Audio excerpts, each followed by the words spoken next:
The U.S. announced new COVID-19 testing requirements Wednesday for all travelers from China, joining other nations imposing restrictions because of a surge of infections. The increase in cases across China follows the rollback of the nation's strict antivirus controls.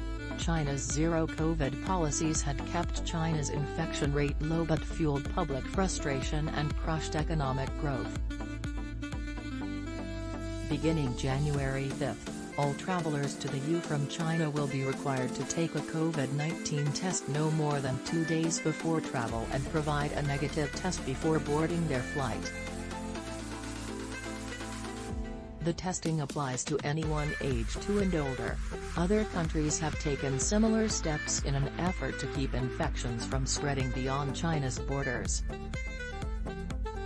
Japan will require a negative COVID-19 test upon arrival for travelers from China, and Malaysia announced new tracking and surveillance measures. India, South Korea and Taiwan are requiring virus tests for visitors from China.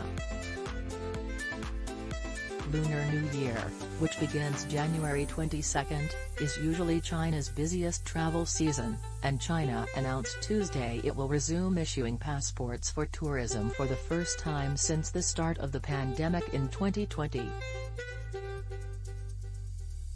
The EU action is a return to requirements for some international travelers.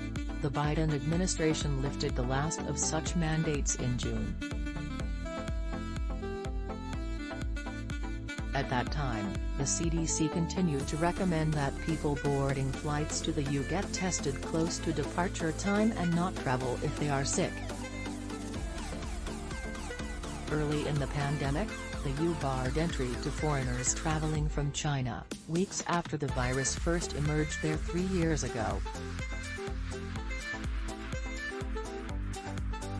Americans were allowed to return home and flights from China were funneled to selected airports where passengers were screened for illness. But the virus already was spreading in the EU among people with no travel history.